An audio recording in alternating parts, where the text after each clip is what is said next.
The thunder rolls through the night like the growl of an ancient beast, shaking the marble corridors of Rome's imperial palace until the walls themselves seem to tremble with dread. Welcome to Grim Chronicles, where we dive into the darkest corners of history, peeling back the layers to reveal truths that chill the soul. If you're new here, you're about to step into a story that's not for the faint of heart. A tale of Caligula, the emperor whose name still whispers terror across centuries. This isn't just about a tyrant. It's about a system so meticulously cruel it turned daughters into inventory, fathers into unwilling accomplices, and an empire into a machine of horrors. So settle in, hit that subscribe button if you haven't already, and let's walk these haunted halls together. Be warned, what you're about to hear will stay with you long after the video ends. It's 37 CE, and Rome is buzzing with hope. The old emperor, Tiberius, has just drawn his last breath, ending 23 years of paranoid rule that choked the city like a noose. A young man of 24 steps into the light, Gaius Julius Caesar Augustus Germanicus, better known as Caligula or Little Boots, a nickname from his childhood among soldiers. He's the son of the beloved General Germanicus, raised in the glow of military camps, and to the Senate and the people he's a savior. His first acts are dazzling. Bonuses for the Praetorian Guard, tax cuts for citizens, gladiatorial games that stretch for days. Senators whisper in the forum, "Our prayers are answered. The grandson of Augustus will restore Rome's dignity." The streets hum with celebration, and for a moment, it feels like the dawn of a golden age. But if you've watched Grim Chronicles before, you know the brightest lights cast the darkest shadows. Step into the palace, where the first cracks in this golden facade begin to show. The subtle at first, almost imperceptible. A serving girl named Claudia doesn't appear for her morning duties. The overseer assumes she's fled. Runaways aren't uncommon. But then her body washes up in the Tiber River, marked with wounds that make hardened soldiers blanch. A week later, 2 kitchen slaves vanish. Their bodies later found bearing the same brutal signs. Whispers spread among the palace staff, but no one dares speak too loudly. After all, Caligula is young, charming, the son of a hero. Surely these are isolated incidents, right? Rome clings to hope, desperate to believe in its new leader. But hope is fragile in the hands of a man like this. Let's meet Caligula up close. He's not the monster you might expect. Not yet. Picture a young man with a smile that could charm the gods, eyes sparkling with intelligence, a voice that carries command. He grew up among soldiers, earning his nickname from the tiny military boots he wore as a child. To the legions, he was their mascot. To the people, he's Augustus's heir. But beneath that polished exterior, something festers. Power doesn't just corrupt. It reveals, and for Caligula, the revelation comes quickly. 6 months into his reign, in October of 37 CE, he falls gravely ill. For weeks, Rome holds its breath as their young emperor battles fever. Temples overflow with prayers, citizens offer sacrifices, and when he finally emerges, pale but alive, the city erupts in celebration. Cattle are slaughtered in thanksgiving, and the streets fill with cheers. But those closest to him notice a change. The historian Suetonius, writing years later, puts it starkly. He returned different, as if the illness burned away his humanity. What does that mean? Let's walk through the palace doors and see. The Caligula who emerges from his sickbed isn't the man who charmed the Senate. His eyes, once warm, now burn with a feverish intensity, as if he's seen beyond mortality. He speaks of himself as a god, not poetically, but with a conviction that unsettles his advisors. The first senator's wife disappears 3 months later. summoned to a private dinner and never seen again. Her husband, a minor senator who questioned a tax proposal, appears in the forum the next day, his face ashen, his voice silenced. Rome makes excuses. He's young, testing boundaries, he'll mature. But the boundaries he's testing aren't political. They're the ones that hold humanity together. This is where the story shifts from personal cruelty to something far worse. Caligula doesn't act on impulse. He builds a system. Most tyrants are chaotic, their violence sporadic. But Caligula is methodical. He replaces the palace guard with men chosen for cruelty, not honor. He appoints a freedman named Helicon as his master of pleasures, tasked with procuring whatever or whoever the emperor desires. By summer of 38 CE, a new ledger appears in the imperial archives, not for taxes or grain, but for people. Names become numbers, families reduced to inventory. A merchant's daughter here, a dignitary's wife there. The entries are sporadic at first, but they grow and the system takes shape. Imagine standing in a marble corridor, the air heavy with incense and fear. Your Senator Marcus Claudius, a man who's served Rome for decades, raised a family, upheld the Republic's fading ideals. Tonight, you hold a torch, its flame casting shadows that dance like ghosts. 2 Praetorian guards flank you, hands on sword hilts, faces blank as stone. Hold it steady, Senator. One mutters. The emperor requires proper lighting. Behind the oak door, your 14-year-old daughter, Claudia, screams. She's entry number 247 in an imperial ledger. Her violation recorded with the detachment of a grain shipment. A scribe's quill scratches in a nearby alcove, noting every detail. Lightning flashes through the windows, illuminating other fathers, each holding a torch, each wearing an expression of utter collapse. This isn't random cruelty. It's calculated, a system designed to break souls, families, society itself. Caligula doesn't just hurt his enemies. He destroys what they love most, and he makes them watch. Palace architects receive strange orders. Chambers with walls that amplify sound. Torch holders at precise heights for an unobstructed view. The emperor requires witnesses, Helicon explains to confused workers. By early 39 CE, private excess has become state policy. The young man who promised to restore Rome's dignity now commands an apparatus built to destroy it. And this is just the beginning. As we step into the next chapter, we'll see how Caligula's system grows, targeting not just strangers but those closest to him, turning private dinners into public nightmares. Stay with us, because the darkness is only getting deeper. We're back, Grim Chronicles crew, diving deeper into the twisted world of Caligula's Rome. You've seen the first signs of his madness, how a young emperor, hailed as a savior, began building a system that turned people into inventory. Now, let's step into the heart of his depravity, where private cruelty becomes public policy, and the bonds of family are twisted into tools of control. Picture yourself in the Senate, spring of 38 CE. The marble floors gleam, sunlight streams through the windows, and the senators buzz with cautious optimism. Caligula's been emperor for a year, and while whispers of missing slaves and late-night summons circulate, most still believe he's Rome's hope.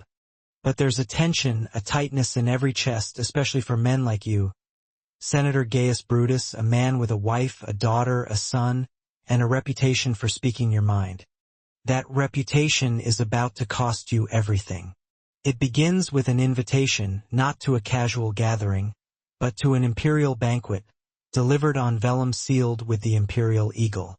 You dress in your finest toga, your wife, Livia, at your side in silks pinned with jewels.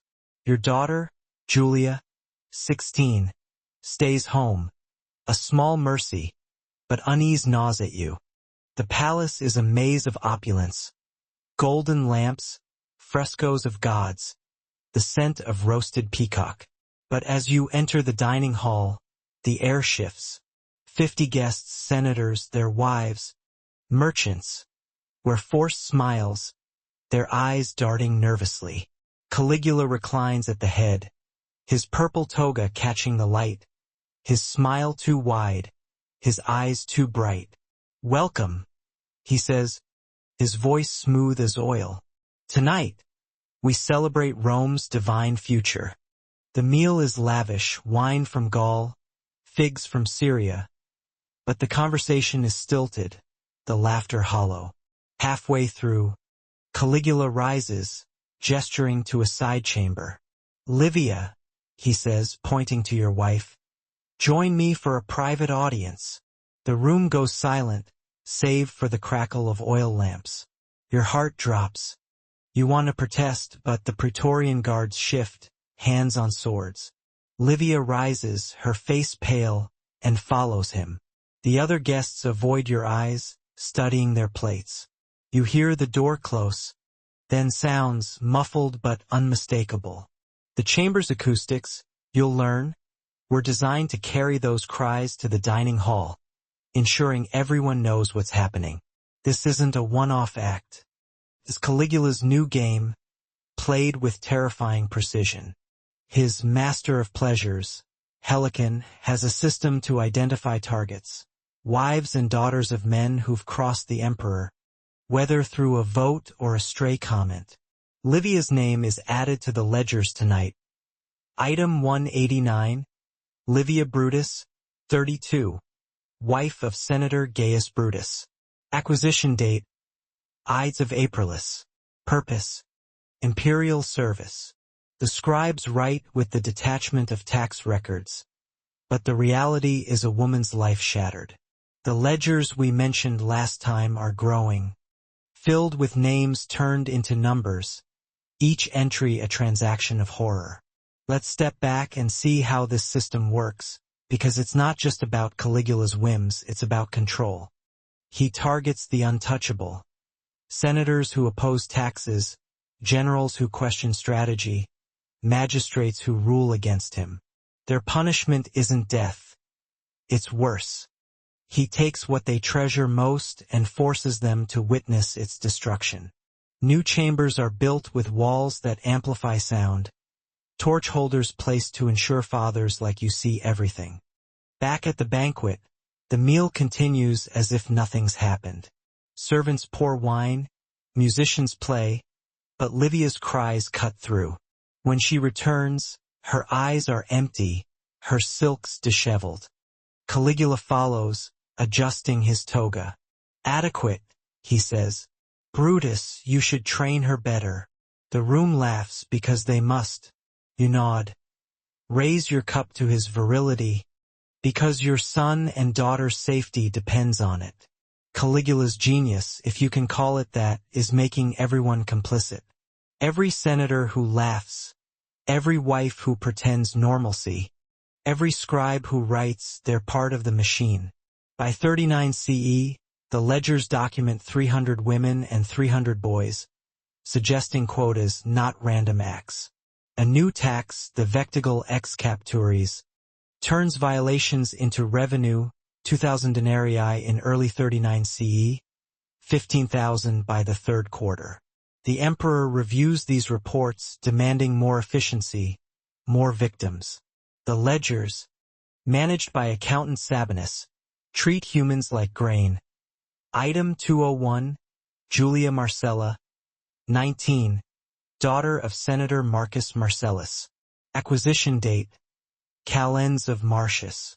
Purpose, divine service. Acquisition means seizure. Divine service means servitude. Processing means breaking spirits. But Caligula's reach goes further, to his own sisters Drusilla, Julia Livilla, Agrippina the Younger. During his illness, Drusilla tended him in ways that made slaves look away.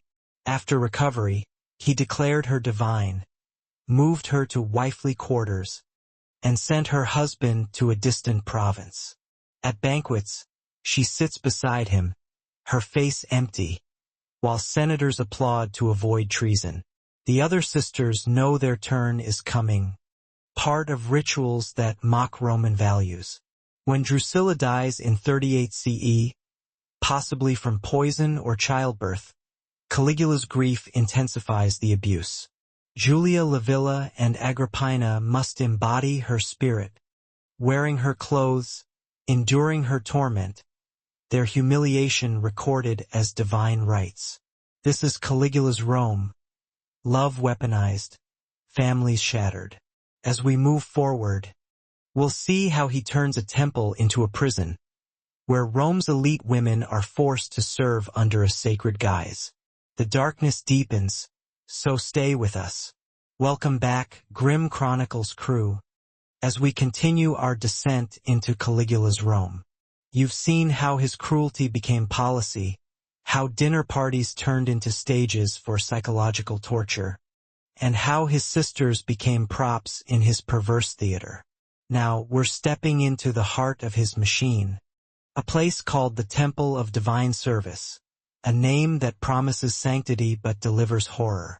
This is where Caligula's system takes its darkest turn, transforming Rome's elite women into inventory and sacred spaces into prisons. Picture Rome in 39 CE, its streets alive with the clatter of carts and the roar of the Colosseum. But a shadow hangs over the city. The palace looms, its marble facade hiding truths no one dares speak. Let's walk through its doors and uncover what lies within. You're entering the east wing of the palace, where the Temple of Divine Service stands. The entrance is grand. Marble statues of goddesses line the hall, their faces recarved to resemble the women forced to work inside. Incense burns thickly, creating a haze meant to evoke holiness but only masks despair. This isn't a temple.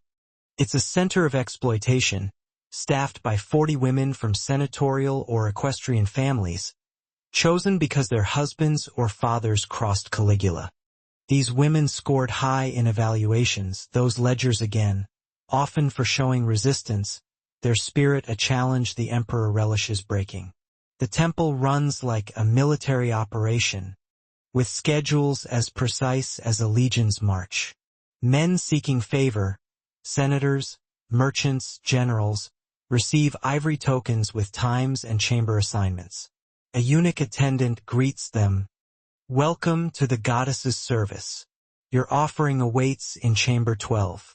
May your worship please the divine emperor." The language cloaks horror in piety. Julia Marcella, wife of Senator Marcellus, is one of these women. She's 28, a mother of 2, once known for her grace. Now, in her 4th week of service, she endures 12 appointments daily. Her testimony, scratched into her cell wall and found centuries later, whispers her pain. "I recite poetry to maintain sanity. They've stopped feeding those who resist. Cornelia died yesterday. They made us watch her burial.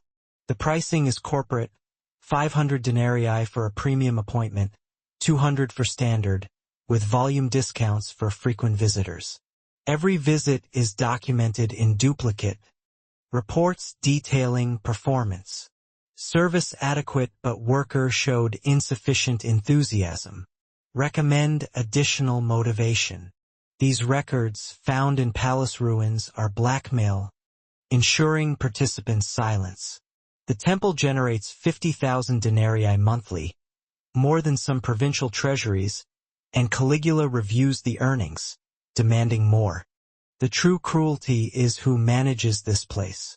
Senator Gaius Piso, a respected statesman, is appointed divine overseer, scheduling appointments and enforcing discipline while his own wife works in chamber 3. His journal reveals his torment. Day 47. Assigned Marcellus's wife to the Thracian ambassador. She begged me to remember our children played together. Day 92. Revenue exceeds projections. I vomit blood nightly. On day 130, he writes, "They brought my daughter today. I scheduled her myself." Physicians ensure women remain functional, documenting injuries and terminating pregnancies to maintain availability. Children born here are enslaved. Boys for palace service. Girls raised for the temple. Monthly ceremonies force the women to perform while senators watch. Caligula awarding prizes for the most degrading acts. The temple poisons Rome. Wives know their husbands may participate. Husbands know their wives could vanish behind its doors. Children learn that power means vulnerability. But Caligula's not done. He's planning a new ritual, one that forces fathers to light the way for their daughter's destruction. Imagine Senator Flavius, a man who signed treaties, now holding a torch outside Caligula's chambers. The corridor is lined with iron sconces, designed to hold flames steady. The architect who built this killed himself rather than see it used. Flavius stands third in line, hearing sounds from the chamber ahead, knowing his daughter, Lucia, is next. The summons came at dawn. Bring your eldest unmarried daughter. Non-compliance means annihilation. As we move forward, we'll see how this ritual breaks the very idea of family, turning protectors into betrayers. The storm is gathering, so stay with us. We're back in the shadows of Caligula's Rome. Grim Chronicles crew, where every step deeper feels like a descent into despair. You've seen the Temple of Divine Service, a place that mocks Rome's sacred ideals, turning women into inventory. Now, we're entering a corridor where the emperor's cruelty cuts deepest, forcing fathers to become accomplices in their daughter's destruction. This 39 CE, and your senator Marcus Claudius, a man who served Rome with honor, raised a family, believed in duty. Tonight, you stand in a marble corridor, holding a torch heavier than any sword. Outside, a storm rages, thunder shaking the walls, but it can't drown out the sounds from the oak door before you. Your daughter, Claudia, 14, is inside with Caligula, her screams calling for you. You want to fight, but the Praetorian guards at your side remind you, one move, and your younger children join her in the ledgers. This is illumination duty, a ritual of calculated cruelty. The corridor was designed for this. Iron sconces spaced to hold torches at shoulder height, windows in the doors for perfect sightlines. The architect who built it took his own life rather than see it used, but his replacement learned silence. The summons arrived at dawn. Your presence is required for illumination duty. Bring your eldest unmarried daughter. Compliance ensures safety. Defiance means annihilation. Brothers executed. Wives enslaved. Children given to soldiers. You brought Claudia, dressed in her finest toga, thinking she was attending a palace honor. Guards separated you at the checkpoint, leading her to a preparation chamber, thrusting a torch into your hands. 8 feet from the door, shoulder height, a guard barks. No lowering, no speaking, or your son joins next month's inventory. In the preparation chamber, Claudia's innocence is stripped away. Attendants remove her toga, apply cosmetics, dress her in garments that mock modesty. Sedatives ensure compliance but keep her aware. Caligula prefers victims who understand their fate. Medical staff record everything. Item 247. Claudia Claudius. 14. Origin. Senatorial class. Designated for special imperial attention. You're not alone in the corridor. Senator Brutus, punished for criticizing military spending, stands ahead, his knuckles white. Merchant Flavius and General Cassius, who question policies, hold their torches, trapped in the same hell. Lightning flashes, casting your shadows like ghosts. The walls carry sound. Cries, pleas, innocence breaking. You count heartbeats, recite laws, but Claudia's voice cuts through, calling for you. Caligula taunts through the door. She has your eyes, Senator. I'll extinguish their spark. Scribes write, Entry 247. Acquisition reason. Paternal political opposition. Processing duration. 3 hours. The torch, worn smooth by countless fathers, burns your hand. When it's over, guards carry Claudia out, alive but broken, her eyes avoiding yours. You stumble into the storm-cleared night, a receipt in hand, duty completed, safety guaranteed this month. Claudia follows, escorted by slaves who can't erase the memory. You walk home on parallel paths, forever divided.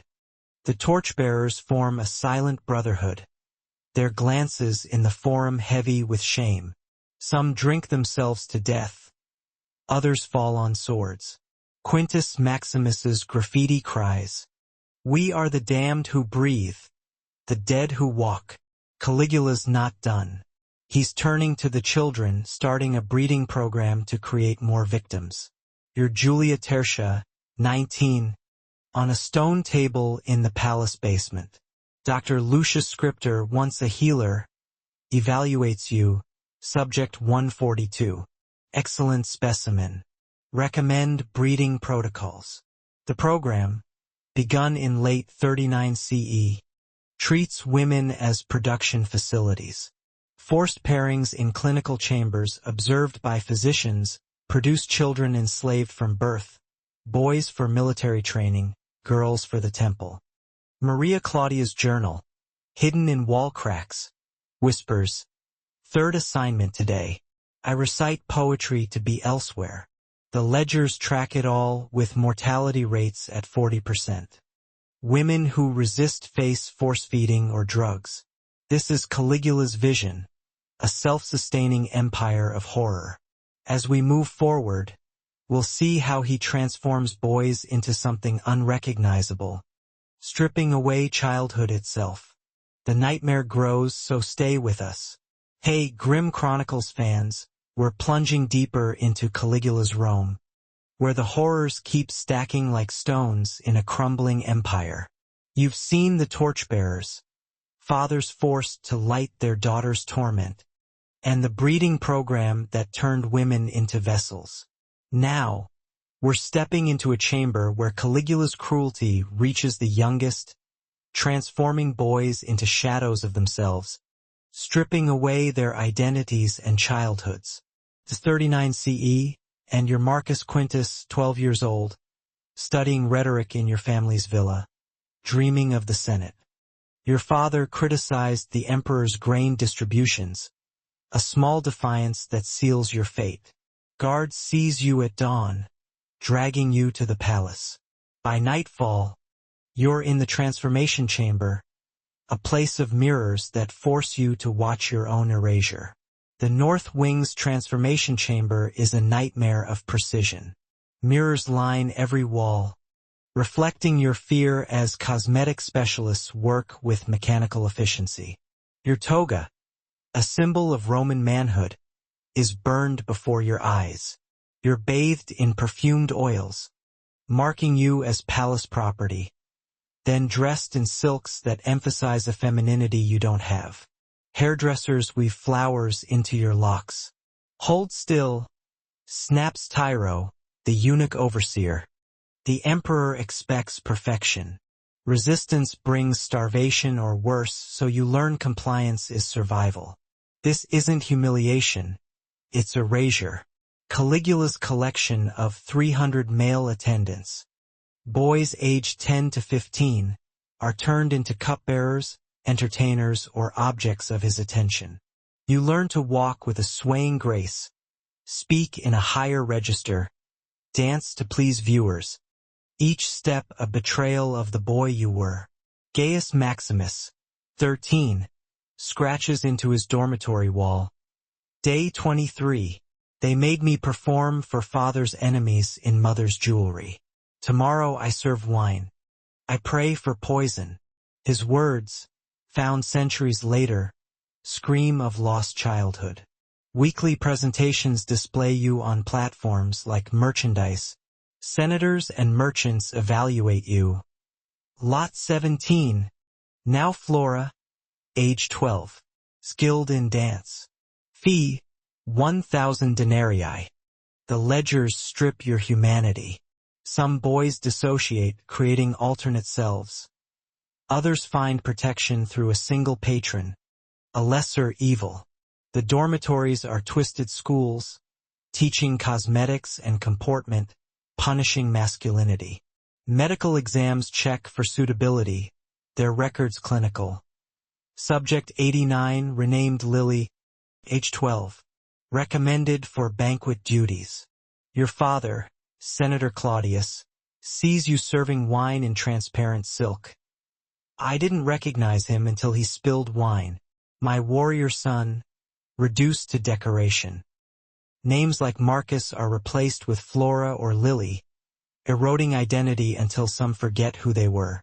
Resistance brings escalating punishment, humiliation, isolation, or assignment to soldiers' barracks where survival is unlikely. By 16, you're transitioned to other roles, eunuchs, specialized servants, or rarely freed, carrying permanent shame. The system sends a message. No one is untouchable. Senators see their colleagues' sons transformed, knowing theirs could be next. Families fracture, parents unable to meet their children's eyes. Caligula's next move takes this cruelty to dinner parties, where husbands and wives face public torment. Picture the dining hall, where every smile hides fear, and every toast is a betrayal. The storm is building, so let's keep walking these corridors together. We're back, Grim Chronicles crew, wading through the darkness of Caligula's Rome. You've seen boys stripped of their identities, turned into shadows in the palace's north wing. Now, we're stepping into the dining halls, where Caligula's cruelty takes on a new form. Dinner parties that aren't meals, but choreographed theaters of psychological torture. It's 40 CE, and your Senator Gaius Brutus, reclining on a cushioned couch in the imperial dining hall. The room glitters, golden lamps, frescoes of triumphs, the scent of spiced wine. 50 guests, senators, their wives, pretend to enjoy the feast, but tension hangs heavy. Caligula lounges at the head, his smile sharp, his eyes gleaming. You've been here before and you know the rules. Smile, nod, survive. Your wife, Livia, sits beside you, her hands trembling. You both know what's coming, but not when, and that uncertainty is the game. The meal is lavish, delicacies from across the empire, but the laughter is hollow. Halfway through, Caligula rises, pointing to Livia. Join me for a private audience. The room freezes. You want to protest, but guards shift, hands on swords. Livia stands, pale, and follows him to a side chamber. The door closes, but the sounds carry, amplified by the chamber's design. You try to focus on your plate, but her cries pierce through. Caligula returns, adjusting his toga. Adequate, Brutus, but she needs better training. The guests laugh because they must. You raise your cup to his virility, because your son and daughter's safety depends on it. Then the real torture begins. Tell us, Brutus. Caligula says, what methods do you employ at home? The question is a trap. Say too little, you're hiding secrets. Say too much, you're mocked. You stammer about mortal limitations, and the room laughs, masking fear. Caligula draws others in. Cassius, you've seen Brutus's wife at the temple. How does tonight compare? Cassius, trapped, chooses survival. More responsive, divine one. Your touch awakens what we cannot. Caligula beams. I'm teaching them their true nature. The conversation weaves assault into the meal, clinical and normalized. Senator Aurelius laughs hysterically during his wife's ordeal, dragged to an asylum. Others drink to escape, risking disrespect. Women sit through these dinners, knowing their fate but not its timing. Selection seems random but follows patterns. Affectionate wives are chosen quickly, resigned ones wait longer. Caligula savors the anticipation, watching nerves snap. When chosen, women walk to chambers while husbands sit, forbidden to look away. Servants pour wine, musicians play, screams counterpointing the farce. Young Quintus writes to a friend, "I bit through my tongue to keep from weeping." Marcus discussed grain prices while his wife's voice broke. We all smiled. Some nights, Caligula summons multiple women, forcing husbands to vote on performance. Other nights have themes, red-haired women, newlyweds. Winners get better treatment, losers face repetition. Documentation preserves every vote, every shame, ensuring complicity. The preparation chambers break spirits first. Women dressed in costumes, waiting for the summons. Their stress a feast for Caligula. These parties dismantle Rome, one family at a time. But the emperor's not done. He's building a breeding program to ensure his horrors endure, turning women into vessels for future victims. Let's step into the basement, where this nightmare takes shape, and see how far his vision reaches. Hey, Grim Chronicles fans, we're diving deeper into the abyss of Caligula's Rome, where dinner parties have shown us the emperor's talent for psychological torture. Now we're entering a darker chapter, his breeding program, a system that treats women as livestock and children as commodities, designed to sustain his empire of horror. It's late 39 CE, and you're Julia Tertia, 19, daughter of a senator who questioned Caligula's spending. You're on a stone table in the palace basement, surrounded by the clink of medical tools and scribes' quills. Dr. Lucius Scriptor, once trained to heal, evaluates you, subject 142. Excellent specimen. Recommend breeding protocols. You try to escape in your mind, mother's lullabies, your villa's view, but you're here because Caligula wants more victims, and you're to be a production facility. The breeding program is Caligula's solution to a self-created problem. Why rely on existing families when you can manufacture more? Women like you are subjected to divine unions, forced pairings in clinical chambers, observed by physicians who document conception probabilities. Guards ensure compliance. Maria Claudia's journal, hidden in wall cracks, whispers, "Third assignment today, a soldier who speaks no Latin. I recite poetry to be elsewhere." The process is methodical, evaluations for fertility, medical history, family background. Caligula experiments with bloodlines. Senators' daughters with gladiators for warriors, Egyptian-Roman mixes for beauty. His theories fill ledgers, reducing genetics to livestock improvement. Pregnancies bring intense monitoring, diets, restricted movement, regular exams. You're a vessel, your humanity irrelevant. Children born here are enslaved, boys to military training at 5, girls to the temple or household service. Ledgers track outcomes with 40% mortality rates. Successful pairings are repeated, failed ones discontinued. Women who produce healthy offspring get extra food or rest, hollow rewards. Scriptor's notes grow detached.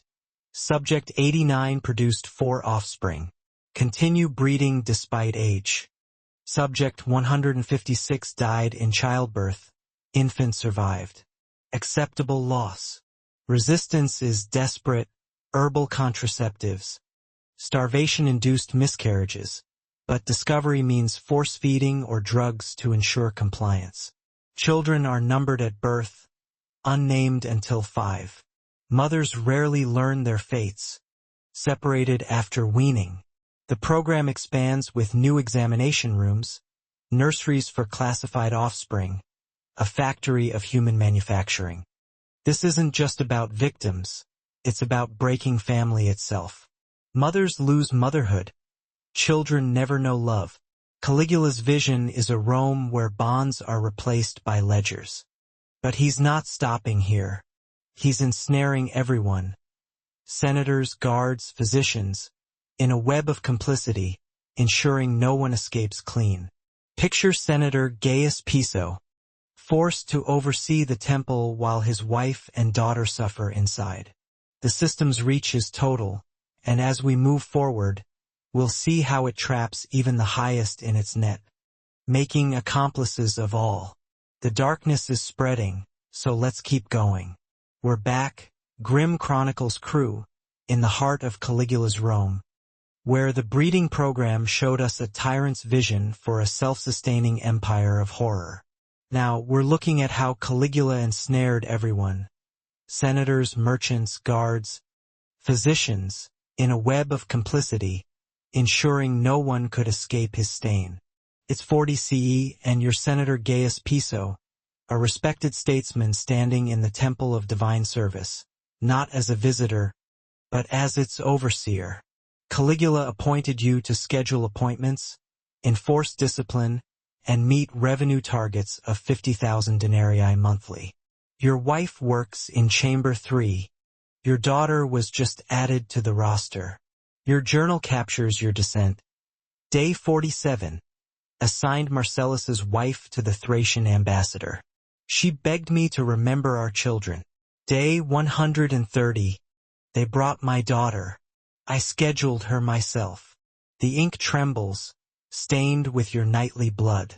Caligula's genius is making everyone complicit. Senators at dinner parties, merchants buying temple tokens, scribes writing ledgers, they're all part of the machine. Documentation is key. Every visit, every service, is recorded in duplicate, a tool for blackmail. A senator opposing Caligula knows his family's shame is archived. Sabinus's ledgers treat humans like commodities. Item 201, Julia Marcella, 19. Acquisition date, Calends of Martius. Purpose, divine service. His notes suggest increasing inventory for festival season. As revenue grows, 2,000 denarii to 15,000 in a year. Evaluations in the temple's chamber are methodical. Claudia Quintus, wife of Senator Lucius Calvus, stands before assessors, her husband watching from behind bars. State your name, barks Helican. Her whisper, Claudia Quintus, daughter of the Quintus family, is recorded with her skills, health, and stability.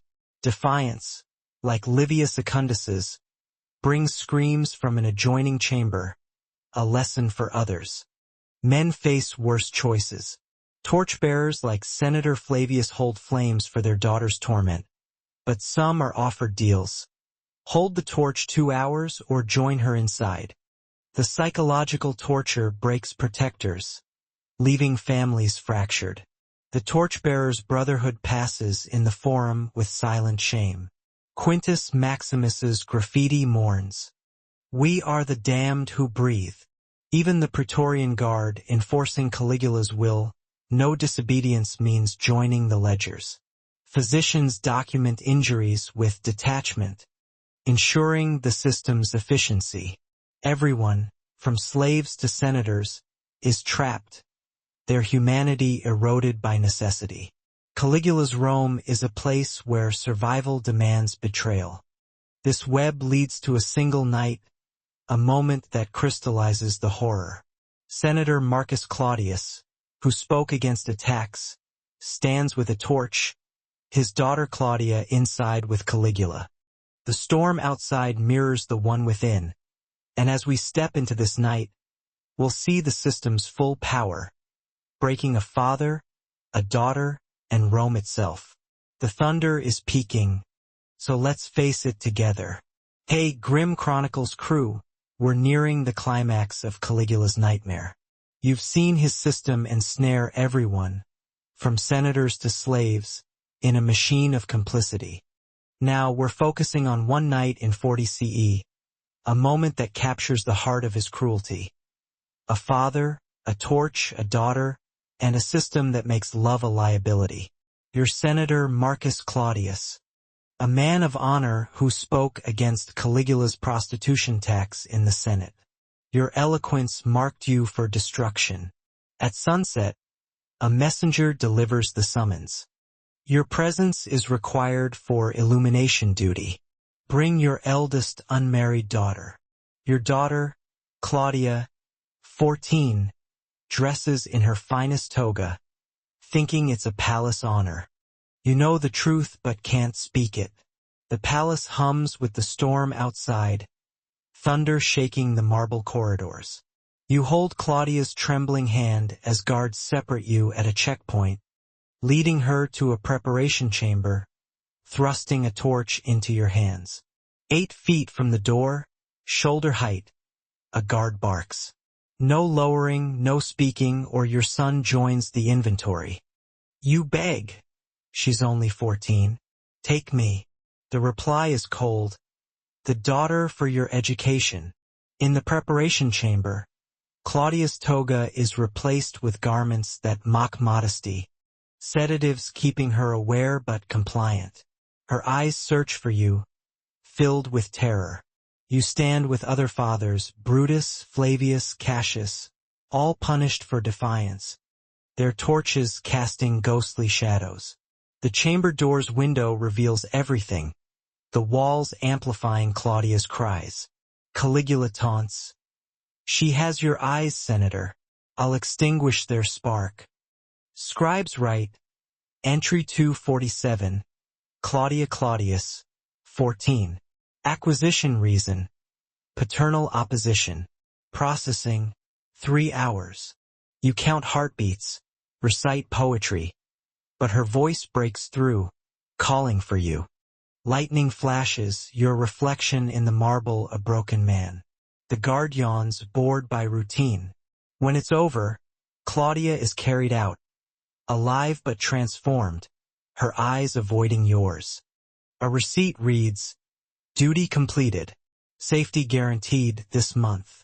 You stumble into the night, Claudia following on a parallel path, the distance between you unbridgeable.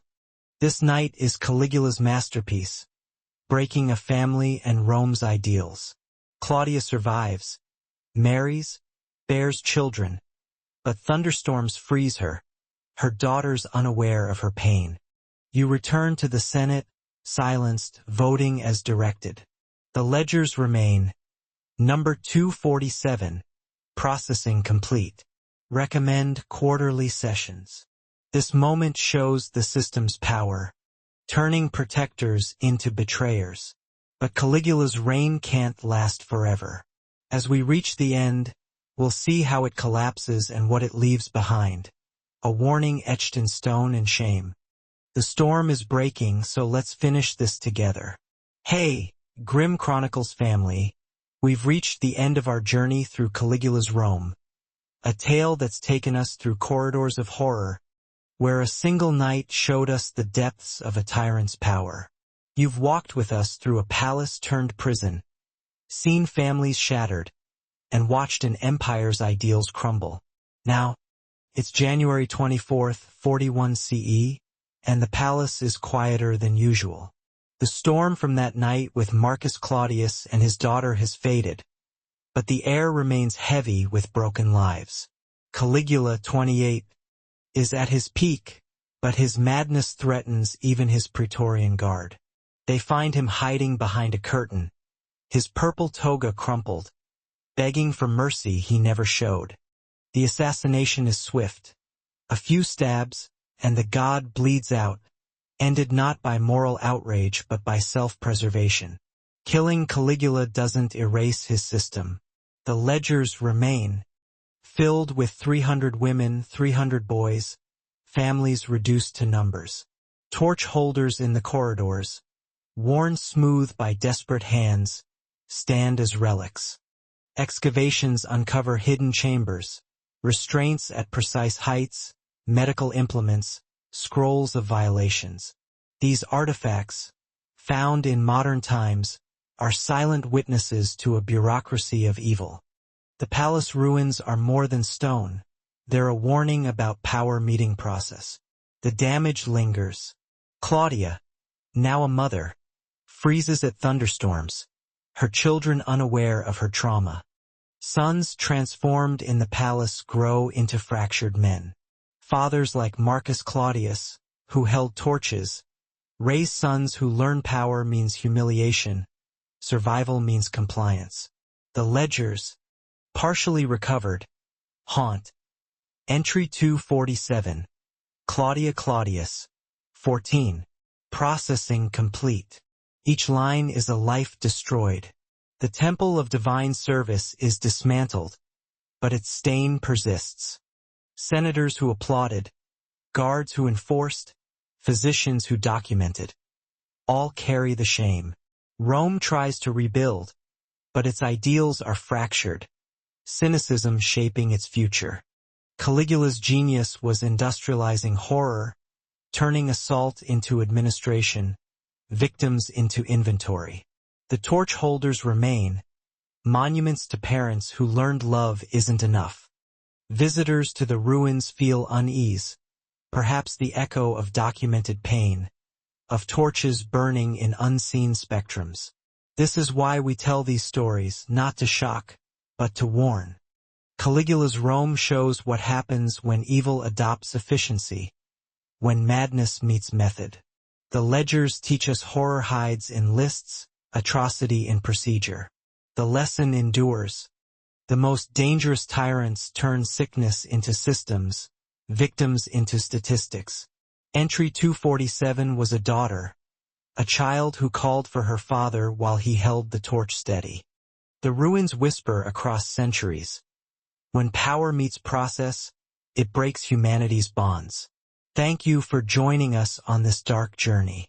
If the story hit you hard, hit that like button, share it, and drop a comment. Tell us what shocked you most or what history you want us to explore next. Subscribe and ring the bell to catch our next tale, because history's shadows hold stories we can't afford to forget. The thunder fades, but the ruins remain, and so does the lesson. Until next time, keep diving into the darkness with Grim Chronicles.